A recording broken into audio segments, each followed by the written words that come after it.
Good morning everyone, কেমন আছো তোমরা সবাই? আশা করছি তোমরা সবাই খুবই ভালো আছো। আমিও ভালো আছি। আশা করছি তোমাদের ফ্যামিলিতেও সবাই খুবই ভালো আছে। আজকে হলো বুধবার আর এখন বাজে সকাল 8টা। এখন থেকে আজকে আমি আমার ব্লগটা স্টার্ট করলাম। আশা করছি তোমাদের আজকে ব্লগটা দেখতে খুব ভালো লাগবে। আজ সকালে আমার উঠতে একটু দেরি হয়ে গেছে। উঠেই দেখি মা সব বাসি কাজবাজ সেরে নিয়েছে। আমিও উঠে ব্রাশ টাশ করে একদম ফ্রেশ হয়ে চলে এসেছি রান্নাঘরে। এখানে দেখো আমি আটা মেখে নিয়েছি। আমাদের সকালে ব্রেকফাস্ট হিসেবে বেশিরভাগই ভাতই রান্না হয়, মানে ভাতই বানাই। বরমশাই ভাত খেয়ে যায়, আর এখন ঠান্ডা দিন পড়ার পর থেকে মা ভাত খেতেই চায় না। সকালে চা খাওয়ার পর বলে আর ভাত খেতে ইচ্ছে করে না, তো বললো একটু রুটি বানিয়ে দাও, তো তাই আর কি বানাচ্ছি। আর কালকে বানিয়েছিলাম ফ্রাইড রাইস, তো এটাই ছিল, এটা গরম করে দিব, বরমশাই খেয়ে যাবে। আর বেগুন ভাজি করব, আর রুটি দিয়ে বেগুন ভাজি খেতে কিন্তু বেশ ভালো লাগে। কয়দিন থেকে কাজ বাজের চাপ একটু বেশি, আবার অনেকগুলো কাপড় ধুতে হবে।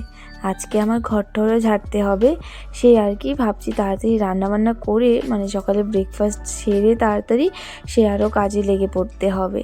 তো এখানে দেখো ফ্রাইড রাইসটা গরম করা হয়ে গেছে, বরমশাই উঠে পড়েছে, ও স্নান করতে চলে গিয়েছে। আর এখানে মেয়ের ভাতটাও বসিয়ে দেব। সকাল 6টা 7টা যখনই আমার ঘুম ভাঙবে না কেন, মেয়ে দেখি আমার সাথে সাথে উঠে পড়ে। জানি না কীভাবে ওর ঘুমটাও ভেঙে যায়। আমি যতই ওকে চুপচাপ করে রেখে আসতে নেই না কেন, ও দেখি আমি বিছানা থেকে নামতেও পারবো না, উঠে আমাকে ডাকতে থাকবে। যাই হোক, আজকে আবার অনেক চুপচাপ করে উঠেছি। আর আজকে বাইরে না অনেক ঠান্ডা, আমি তো শুধু বলছিলাম আজকে যাতে না উঠে। আর ও উঠেই ঘোরাঘুরি করতে থাকবে, ঠান্ডা লেগে যাবে, এমনি ওর অনেক ঠান্ডা লেগেছে। আর এখানে দেখো আমি বেগুনগুলো ভেজে নিচ্ছিলাম, আর এখানে মা সব ডিব্বাগুলো বের করে নিচ্ছে। তোমাদেরকে বললাম না অনেক কাজ, তো সে আর কি মা কাজগুলো একটু একটু করে করে রেখে দিচ্ছে। তো আজকে সব রান্নাঘরের ডিব্বাগুলো বের করে সব ধুয়ে দেবে আর কি। আজকের ওয়েদারটা খুব বেশি খারাপ হয়ে রয়েছে। মা তো ভেবেছিল কয়েকটা কাপড় আজকেও ধুয়ে দিবে, মানে কতদিন থেকে কাপড় যে ধোয়া শুরু হয়েছে না ঘরে, কি আর বল। ঠান্ডার দিন পড়ার পর থেকেই না কাজবাজ করতে এতটাই দেরি হয়ে যাচ্ছে, কি আর বলবো, মানে সবারই প্রায় উঠতে দেরি হয়ে যাচ্ছে। বেগুনগুলো ভেজে এখন আমি রুটিগুলো বানিয়ে নেব। বরমাসায়ও চলে এসেছে, ওকে খাওয়াটা দিয়ে দিয়েছি, আর এখন আমি মা বাবার খাওয়াটাও দিয়ে দেব। আর রুটিগুলো এখন ভেজে রাখি না, যখন আর কি খাবো তখনই ভেজে দিই, তাহলে গরম থাকে। আর আমার রুটি বানালে জানি না কেন ফুলতেও চায় না, কিচ্ছু না। আর এখন কদিন থেকে কী হয়েছে, ফুলে বাট রুটিগুলো শক্ত হয়ে যাচ্ছে। তো ভাবলাম না তেল দিয়ে বানিয়ে দিই, নয়তো আবার শক্ত হয়ে গেলে আবার খেতে পারবে না বাবা মা। করেছো মাম্মা? ঘুমের থেকে উঠে কি করেছো? হাতে জুতো নিয়ে দৌড় দিয়ে এসে বলেছে মায়ের কাছে, না?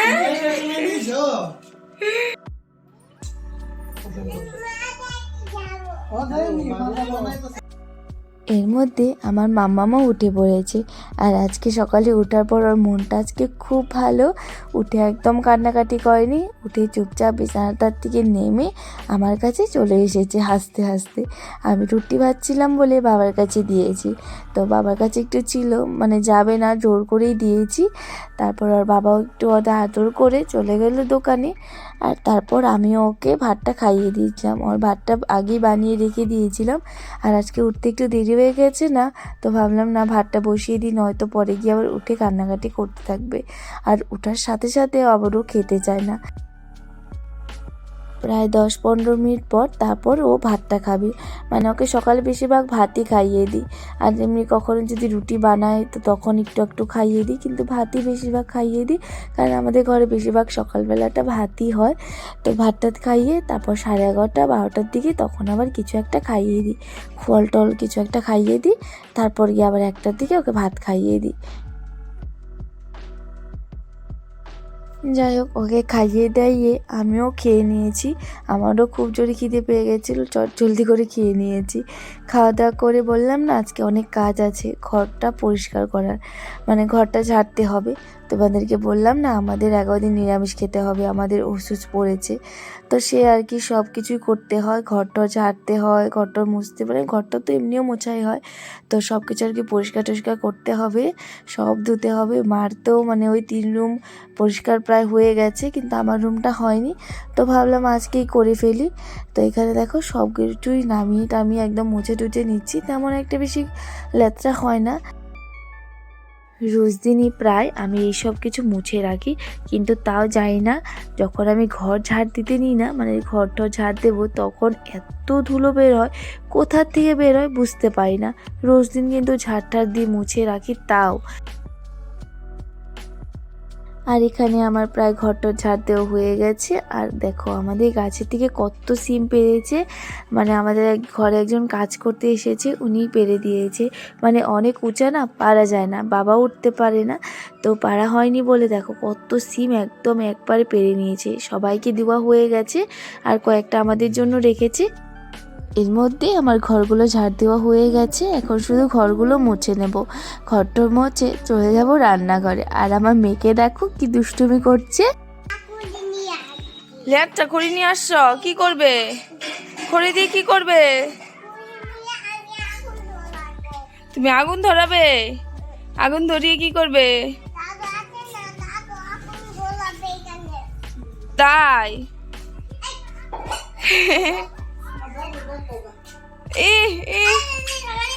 ধ্যাৎ। এই পড়বি, আসতে যাও। দৌড়ায় দৌড়ায়, প্যান্টটার কি অবস্থা! মাম্মামকে তো দেখলে কি দুষ্টুমি করছে। তারপর গিয়ে আমি ঘরগুলো ঝাড়টার দিয়ে মুছে ঠুছে চলে আসলাম আবার রান্নাঘরে। আর এখানে মা সব সবজি টবজি কেটে দিয়েছিল, সব ধুয়ে ধুয়ে দিয়েছে, আর আমি এসে শুধু রান্নাটা বসিয়ে দিলাম। এখানে আজকে সিম দিয়ে চচ্চড়ি করব, সিম, লাউয়ের ডুগা, আলু এসব দিয়ে আর কি একটা চচ্চড়ি করছি। এই চচ্চড়িটা খেতে কিন্তু ভীষণ ভালো লাগে, সর্ষে বাটা দিয়ে করব। আর আজকে একটু বেশি করেই চচ্চড়িটা বানানো হচ্ছে, শুধু চচ্চড়ি, ডাল আর বড়া করব। তো তার জন্য আর কি এখানে দেখো একদম কড়াই ভর্তি হয়ে গেছে। আর ওখানে লবণ দিয়ে ভালো করে লাড়াচাড়া দিয়ে ঢেকে আসলাম। আর এখানটাতে দেখো আমি এই যে সর্ষে ফুলগুলো ভালো করে মেখে রেখে দিচ্ছি। কালকেই সর্ষে ফুলগুলো দিদি এনে দিয়েছে, দিদিদের স্কুলের সামনে না অনেক হয়েছে, সেই দিদিদের স্কুলের বাচ্চারাই দিদিকে দিয়েছে। সবজিগুলো ঢেকে দিয়েছিলাম না, খুব সুন্দর সেদ্ধ হয়ে গেছে। তো এখানটাতে দেখো সিমগুলো তো একদম বেশি করেই সেদ্ধ হয়ে গেছে। এখানে আলু আর উলকপি দেওয়া হয়েছে, তো সেই উলকপিগুলো সেদ্ধ হচ্ছিল না বলে আমি আর একটু ভালো করে অনেক টাইম আর কি ঢেকে দিয়েছিলাম। তো উলকপিগুলো সেদ্ধ হতে হতে সিমগুলো একটু বেশি সেদ্ধ হয়ে গেছে। চচ্চড়িটা নামিয়ে এখানে দেখো ডালটাও সোমবার দিয়ে দিলাম, বাস রান্না কমপ্লিট। এখন শুধু পরিষ্কার করে নেব রান্নাঘরটা, তাহলেই বাস হয়ে যাবে। আর এখন বারান্দাতে বসেই খাওয়া হচ্ছে বলে এখন আর টিভি রুমে নিয়ে যায় না, কারণ এখন যেখানেই রোদ্রু ওখানেই আর কি বসে খেয়ে নিই। আর আমাদের থেকেও বেশি বাবার খুব ইচ্ছে যে রোদ্রুতে বসেই খাবে, তো তার জন্য আর কি রান্নাঘরেই রেখে দিই।